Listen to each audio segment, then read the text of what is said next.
மனிதநேயம் மறந்து போன இந்த சமுதாயத்தில் மனிதநேயத்தின் மறுபிறவியாய் மனிதநேயத்தின் வித்துவாக தென்னிந்திய பெண்கள் சமுதாய முன்னேற்ற சங்கம் என்ற ஒரு சங்கத்தை பாதிக்கப்பட்ட பெண்களுக்காக 2000ஆம் ஆண்டு துவக்கப்பட்டு இன்று 25 ஆண்டுகளை கடந்து தோய்வில்லாமல் இத்தனை மகளிர்களை ஒருங்கிணைத்து ஒற்றுமையோடு செயல்பட்டுக் கொண்டிருக்கக்கூடிய இந்த சங்கத்தின் நிறுவன தலைவர் பாசமிகு சகோதரி டாக்டர் விஜயலட்சுமி அவர்களை உங்கள் சார்பாக வாழ்த்துகிறேன்.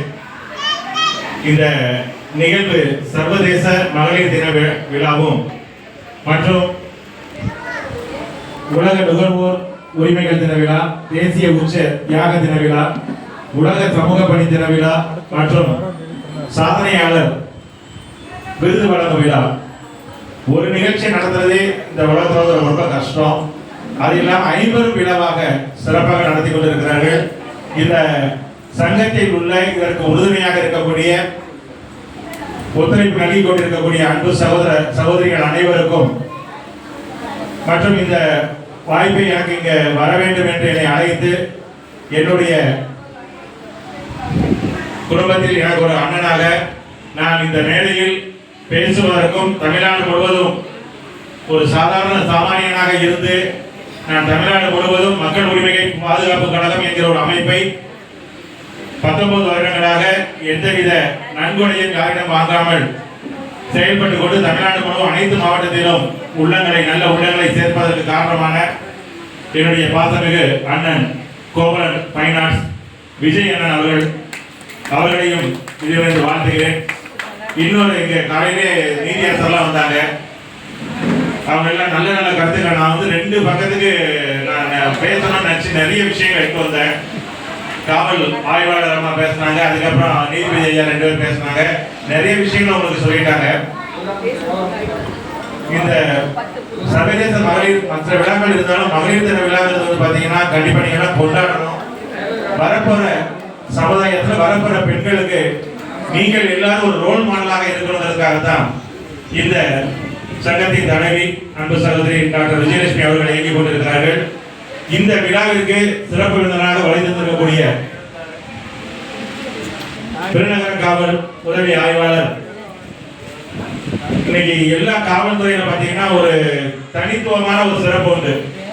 ராஜா அன்பு அண்ணன் ராஜா அவர்கள் உதவி ஆய்வாளர்.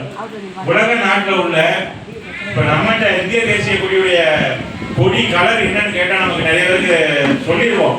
அது எப்படி இருக்குங்கிறது வந்து நிறைய பேருக்கு தெரியாது. ஆனா உலக நாடுகள் முழுவதும் அந்த கொடியை மட்டும் நீங்க காமிச்சீங்கன்னா அது எந்த நாட்டினுடைய கொடின்னு சொல்லி பார்க்காம சொல்லக்கூடிய ஒரு ஞாபக சக்தி மிகுந்த மனிதர் காவல்துறை. கின்னஸ் ரெக்கார்ட் அவர் மிகப்பெரிய ஒரு நிகழ்வு ஒன்று நடக்க போகுது. அவரை நான் வாழ்த்துகிறேன். அதே போல இங்க வந்திருக்கக்கூடிய ஒவ்வொரு அன்பு சகோதரிகளையும் நான் வாழ்த்துகிறேன். இந்த மகளிர் திருவிழா அதாவது 1908ஆம் ஆண்டு கிளாரா எட்வின் என்கிற அம்மையார் மூலமாக நியூயார்க் நகரத்தில் 15,000 பெண்கள் அப்போ வந்து பாத்தீங்கன்னா ஆடை தொழிற்சாலை அந்த டெக்ஸ்டைல்ஸ் மில்லாம் இருக்கு, அங்க வேலை பார்த்தாங்க. 18 மணி நேரம் வேலை, சாப்பாடு சரியா கிடையாது, சம்பளம் சரியா கிடையாது. ஆண்களுக்கு ஒரு ஊதியம், பெண்களுக்கு ஒரு ஊதியம், ஓய்வு கிடையாது. அதே நேரத்தில் அந்த நாளைக்கு வந்து வாக்குரிமைகள்லாம் கிடையாது. அப்ப அந்த இடத்துல வந்து 15,000 பெண்கள் ஒன்றிணைந்து ஒரு ஊர்வலம் நடத்துறாங்க நியூயார்க் நகரத்துல. என்ன நடத்துறாங்கன்னா வாக்குரிமை வேணும், சம்பள உயர்வு வேணும், வேலை நேர எங்களுக்கு 8 மணி நேரம் வேலை வேணும்னு. இந்த ஊர்வலத்தை பார்த்தவுடன் அங்கு ஒரு மாற்றம் ஏற்படுகிறது. இதை அமெரிக்க கம்யூனிஸ்ட் கட்சி என்ன செய்யுதுன்னா உலக மகளிர் தினமாக அறிவிக்கிறது. இதற்கு காரணமாக அதை பரிந்துரை செய்த அன்பு அம்மா கிளாரா எட்வின்ங்கிறவங்க வந்து இதுக்கு வந்து மகளிர் தினமாக கொண்டாடணும் அப்படின்னு சொல்லி ஒரு டேட்டை ஃபிக்ஸ் பண்றாங்க. அப்போ கோவன் பார்க் என்கிற ஒரு நகரத்துல, ரஷ்யா பக்கத்துல ஒரு நகரத்துல திரும்ப ஒரு ஊர்வலம் நடக்குது. அங்கேயும் பின்னலாடை தொழிலாளர்கள் அங்க வந்து பாத்தீங்கன்னா அங்க உள்ள பெண்கள் போராட்டம் 20,000 பேர் அங்க போராட்டத்துல வந்து